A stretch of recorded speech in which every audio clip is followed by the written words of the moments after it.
Et ces arbres que vous voyez, comme ça y est rare dans le monde, c'est ainsi que le pays a érigé notre parc marais de mangrove contrôlé par l'ICCN. Okay. On a terminé en vous présenter le milieu, notre environnement. Entrons maintenant dans la géographie de la place. Des bananes à Soyo, c'est 8 km. Des bananes à Soyo, c'est 8 km. Dans le 8 km, les eaux se sont subdivisées en 3 parties. Le 3 km vers Soyo, ce sont les eaux salées de l'océan. Le 3 km vers nous autres ici, ce sont les eaux salées de l'océan. Tandis que les 2 km au centre, ces eaux ne sont pas salées, ce sont les eaux douces du fleuve Congo. On va en parler. Observons un peu d'abord la côte. Au sein de notre côte océanique, à terre, notre pays bénéficie de 43 km.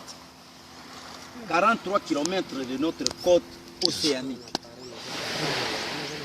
Alors, comment ça? Ça, c'est Cabinda.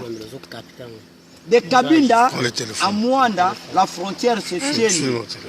À partir de Tiende jusqu'ici, notre pays bénéficie de 43 km de notre côte océanique. Ok.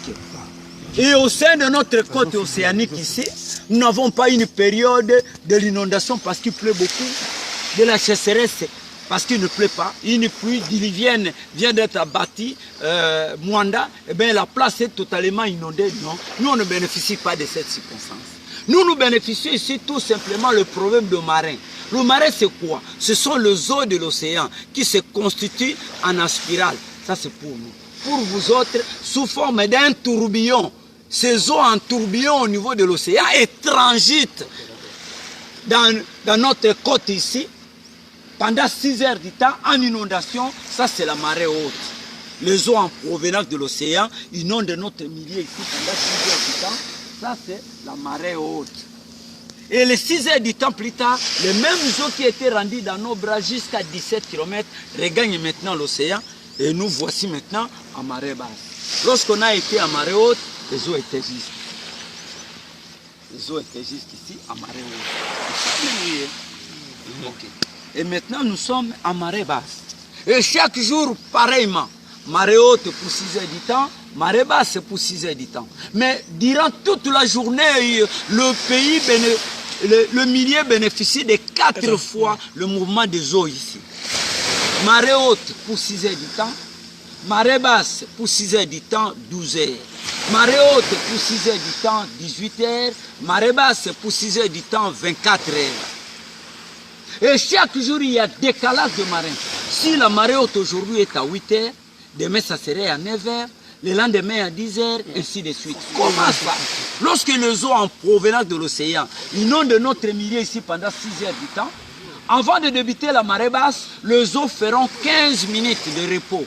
15 minutes, les eaux inertes. Et ensuite, ça va faire la marée basse. Et les eaux en marée basse, avant de débuter la marée haute, les eaux feront aussi 15 minutes de repos là-bas. Et ensuite, ça va faire la marée haute. Et c'est là pendant 4 fois la journée. Ça fait alors, les 15 minutes, 15 minutes, 15 minutes, 15 minutes qui forment 60 minutes ou alors 1 heure du temps. Cette 1 heure du temps, c'est le décalage de marée. Si la marée haute aujourd'hui est à 8 heures, demain 9 heures, le lendemain 10 heures. Quelles sont ces eaux en mouvement? Ce sont les eaux ici. Le 3 km de eaux salées ici. Départ de l'autre ici, qui essaye un peu de faire la marée haute et la marée haute et la marée basse. Tandis que les 2 km au centre, ces eaux ne sont pas salées. Ce sont les eaux douces du fleuve Congo. Qu'est-ce qui se passe au juste? Le fleuve Congo, qui venait de Boma, avec son lit de 5 km, arrivé à la pointe de Boulambemba, le fleuve Congo en difficulté. Comment ça? Le 3 km de eau salée ici de part et d'autre provoque sous forme d'un combat contre le fleuve Congo, de façon à ce que le désir des eaux de l'océan à ce que le fleuve Congo, à partir de la pointe de Boulambemba, que le fleuve Congo, ça se fait engloutir dans les eaux de l'océan et devient les eaux salées. Mais le fleuve Congo ne désire pas ça. C'est ainsi qu'à partir de la pointe de Boulambemba, le fleuve Congo qui avait ce 5 km et qui se rétrécit dans les 2 km. Je vais expliciter là, c'est-à-dire le fleuve Congo, à partir de la pointe de Boulambemba, avec son lit de 5 km, il regroupe tous ces eaux de 5 km dans les 2 km et continue à couler et oblige l'océan de leur donner l'espace là de 2 km et ça a créé une brèche là de 2 km qui continue jusqu'à 135 km vers la haute mer. Mais le passe ici, de 2 km, les eaux ne sont pas salées, ce sont les eaux douces du fleuve Congo. Et à partir de la pointe de Boulambemba vers Soyo, où nous bénéficions notre débit. Et le débit c'est quoi? Le débit c'est la quantité de eau du fleuve Congo qui se déverse par seconde à l'océan Atlantique. Et notre débit à 50 000 mètres cubes qui se déverse par seconde à l'océan Atlantique. Alors, le débit du Congo est le deuxième débit du monde. Le premier débit du monde, c'est l'Amazonie du Brésil, qui se déverse à l'océan Atlantique, 80 000 mètres cubes par seconde. Pendant la saison de pluie, pendant la saison sèche, l'Amazonie diminue à 40 000 mètres cubes par seconde. Mais notre débit à 50 000 mètres cubes par seconde, notre débit est constant. Notre débit est invariable, notre débit ne change pas. Pourquoi notre débit ne change pas? Parce que le fleuve Congo traverse 2 saisons. À partir de Mbandaka, jusqu'ici, nous sommes pendant la saison sèche. Et maintenant à l'est, c'est-à-dire Kisangani, Bukavu, Goma, Kindu, Katanga, ils sont maintenant pendant la saison de pluie. Lorsqu'ils seront de l'autre côté, ils seront aussi pendant la saison sèche. Et de l'autre côté, nous serons aussi pendant la saison de pluie. Suite de cette circonstance que notre débit est resté constant à 50 000 mètres cubes qui se déversent par seconde à l'océan Atlantique. Okay. Le mystère de Dieu. Et alors, à vous signifier le passé ici. Le fleuve Congo qui venait de 5 km de son lit, à partir de Boma, arrivé à la pointe de Boulambemba, le fleuve Congo s'est rétréci de 2 km. Et coulait rapidement vers l'océan. Et à partir de 2 km ici, le fleuve Congo creuse une partie de la terre en dessous là, amène cette quantité de la terre vers l'océan Atlantique. Et comme ça a été amené depuis longtemps, ça a creusé un trou très profond qui n'a pas été dragué. À vous signaler, la longueur ici, c'est 135 km. La largeur, c'est 2 km. Et la profondeur au centre peut atteindre 1 km ou 1 km et demi de la profondeur. Okay. On a terminé la géographie.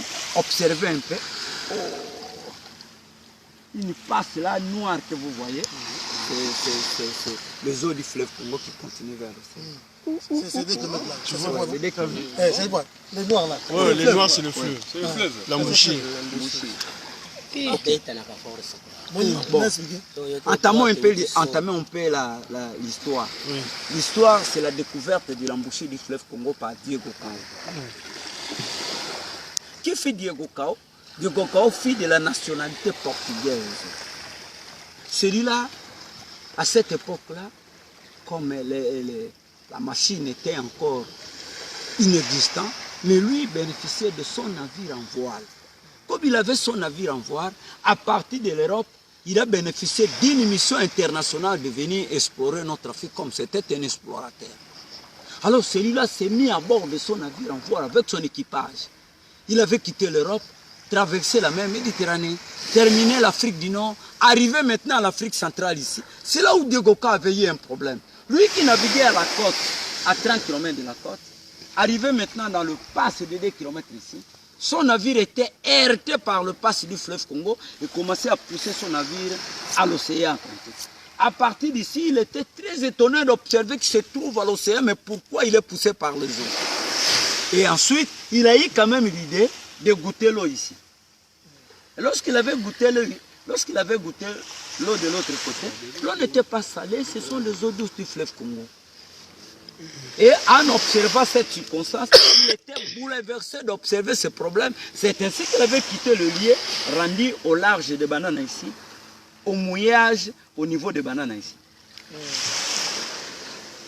Et à partir d'ici, il était calme, ni têté le balancement de son navire à cause des vagues.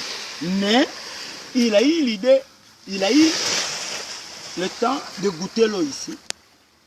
Et lorsqu'il avait goûté l'eau ici, l'eau était très salée. C'est là qu'il a compris que de l'autre côté, ce sont les eaux de l'océan.